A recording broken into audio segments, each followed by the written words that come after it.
नजर आएंगे आपको एवेन्यू सुपरमार्ट को लेकर। मॉर्गन स्टैनली, एचएसबीसी जहां काफ़ी बेरिश नजर आएंगे, वहीं जेपी मॉर्गन, नवामा, मोतीलाल ओसवाल थोड़े ऑप्टिमिस्टिक साइड पर हैं।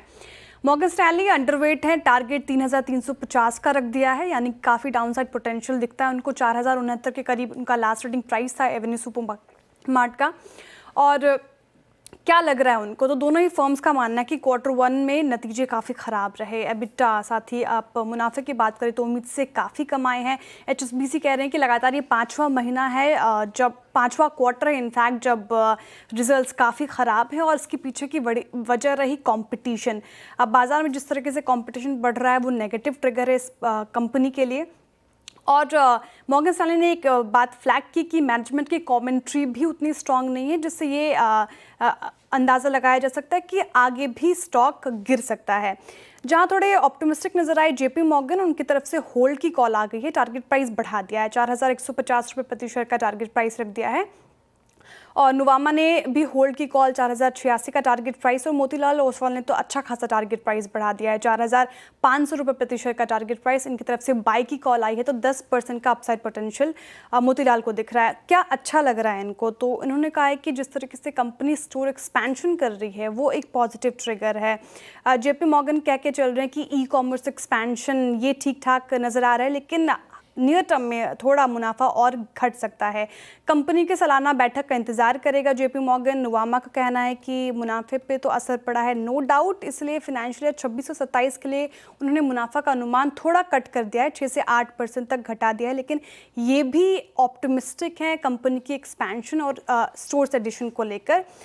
अल्टीमेटली मोतीलाल ओसवाल जो काफ़ी बुलिश नज़र आ रहा है, उनका मानना है कि तेज़ स्टोर विस्तार ही कंपनी को आगे चल के पुश कर सकती है। और जिस तरीके से पुराने स्टोर्स की ग्रोथ की बात करें 7.1% रही है, तो ये थोड़ा महंगाई की कम होने की वजह से, लेकिन पॉजिटिव है फिलहाल वो एवेन्यू सुपरमार्ट को लेकर। तो ब्रोकरेजेस काफ़ी आपको डिवाइडेड नजर आएंगे।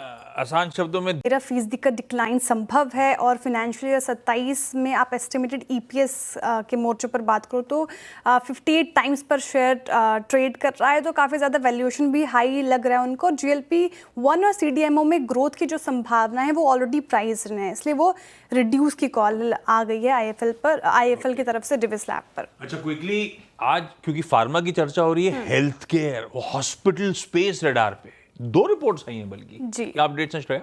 जी, मॉर्गन स्टैनली की एक फार्मा सेक्टर पे पूरी रिपोर्ट है। उन्होंने 4 बड़ी कंपनियों पर कवरेज शुरुआत की है, और वो कह रहे हैं कि फिनेंशियल ईयर 25-27 में अर्निंग्स थोड़ी धीमी रह सकती है, लेकिन मजबूत बैलेंस शीट की मदद से आप देखें कुछ चुनिंदा सेक्टर्स जैसे कि पेप्टाइड, स्पेशलिटी दवाओं और बायोसिमिलर्स में निवेश किया जा सकता है। इसके मद्देनज़र उन्होंने कुछ स्टॉक्स बताए हैं, अभी आपके स्क्रीन पर होगा।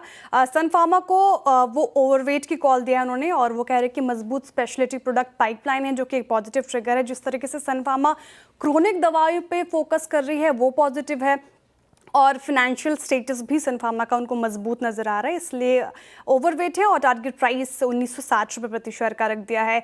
ल्यूपिन पर इक्वल वेट की कॉल आ गई है, वो कह रहे हैं कि फिनेंशियल ईयर 26 के पहले हाफ में अच्छा प्रदर्शन दिख सकता है, परफॉर्मेंस ठीक रह सकती है, लेकिन एक रिस्क रहेगा यूएस में कंपटीशन को लेकर।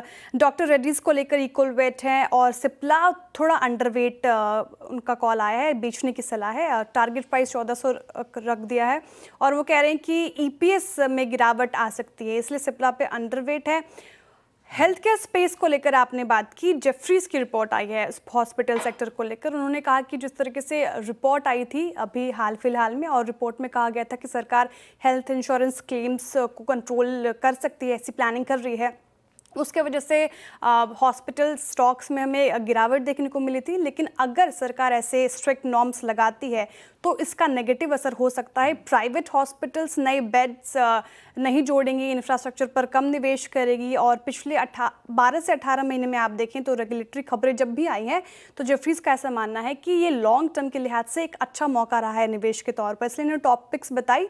मैक्स हेल्थ केयर आपके फोकस में होना चाहिए, और फोर्टीज निवेश के लिए उनको अच्छा लग रहा है, तो ये 2 पिक्स आपके रडार पर। एनसीसी का चार्ट जरा, और वो कह रहे हैं कि पॉसिबली एलपीजी सब्सिडी सरकार की तरफ से, और ओपेक देशों की जो कदम है उससे कच्चे तेल की जो स्थिति है वो नरम रह सकती है और ये दोनों ही बातें भारत की कंपनीज के लिए फ़ायदेमंद हो सकती है। मार्केटिंग मार्जिन के मोर्चे पर बात करें तो वो मजबूत है, वॉल्यूम भी अच्छी बनी हुई है, इससे कंपनियों की कमाई में समर्थन मिल सकता है।